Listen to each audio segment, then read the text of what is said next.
ரஷ்ய அதிபர் புதின் சமீபத்தில் இந்தியா டுடே தொலைக்காட்சிக்கு ஒரு நீண்ட பேட்டி கொடுத்தார்.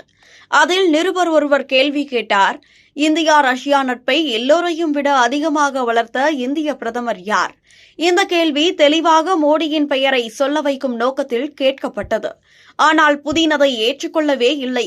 இது மிக தவறான கேள்வி, கொஞ்சம் அருவருப்பான கேள்வி என்று நேரடியாக சொல்லிவிட்டார்.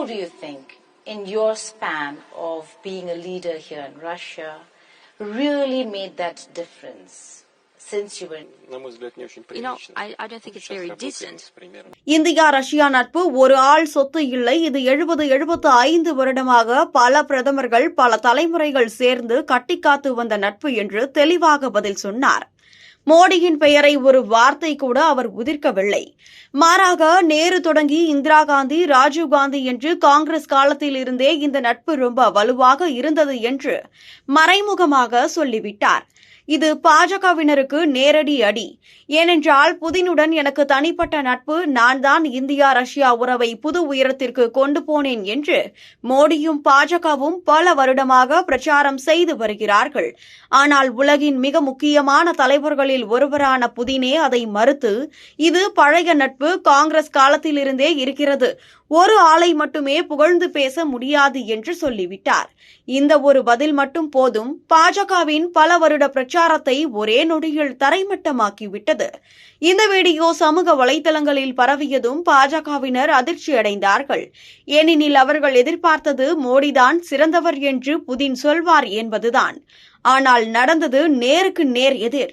இதனால் பாஜகவுக்கு இது மிகப்பெரிய அவமானமாகவும் காங்கிரசுக்கு தானாக வந்த பலமான பதிலடியாகவும் ஆகிவிட்டது. இதை தாண்டி புதின் பேசிய வார்த்தைகளை கொஞ்சம் கவனமாக கேட்டால் இன்னும் ஆழமான அர்த்தம் தெரியும். அவர் இந்த உறவு எப்போதும் சிறப்பு மற்றும் மரியாதைக்கு உரியது என்று சொல்லி இதை ஒரு நபரோடு மட்டும் தொடர்புபடுத்த முடியாது என்று மீண்டும் மீண்டும் வலியுறுத்தினார். 1971 பங்களாதேஷ் விடுதலை போரின் போது சோவியத் யூனியன் இந்தியாவுக்கு ஆதரவாக அமெரிக்காவையும் சீனாவையும் எதிர்த்து நின்றது. 1998 போக்ரான் அணுகுண்டு சோதனைக்கு பிறகு ரஷ்யா மட்டுமே திறந்த மனதோடு ஆதரித்தது.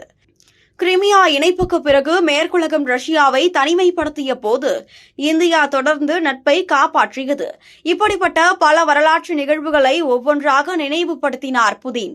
இவையெல்லாம் பெரும்பாலும் காங்கிரஸ் ஆட்சி காலத்தில் நடந்தவை.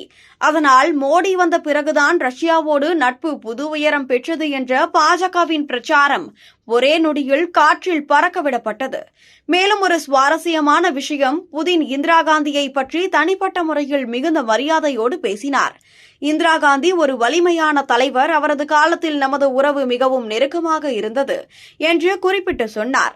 ராஜீவ்காந்தியோடு போர்பச்சேவ் செய்த ஒப்பந்தங்களையும் நினைவு கூர்ந்தார். ஆனால் மோடியை பற்றி ஒரு வரி கூட இல்லை. இது தற்செயலாக நடந்திருக்க வாய்ப்பே இல்லை, மிக தெளிவான கணக்கிடப்பட்ட பதில்தான். பாஜகவின் 74 வருடத்தில் நடக்காதது 10 வருடத்தில் நடந்தது என்ற பிரச்சார ஸ்லோகனுக்கு இது நேரடி பதிலடி. புதின் வாயிலிருந்து வந்த இந்த ஒரு பேட்டி காங்கிரசுக்கு ஒரு பெரிய தேர்தல் ஆயுதமாகவே மாறிவிட்டது. இப்போது சமூக வலைதளங்களில் புதின் சொன்னால் நம்புங்கள் என்று காங்கிரஸ்காரர்கள் வீடியோவை வைரலாக்கி வருகிறார்கள். பாஜகவோ இதுவரை இந்த வீடியோவுக்கு ஒரு அதிகாரப்பூர்வ பதிலும் சொல்லவில்லை. ஏனெனில் சொல்வதற்கு எதுவும் இல்லை. புதினே தங்கள் பிரச்சாரத்தை உடைத்து எறிந்துவிட்டார். இது வெறும் ஒரு பேட்டி அல்ல, இது ஒரு அரசியல் புயல்.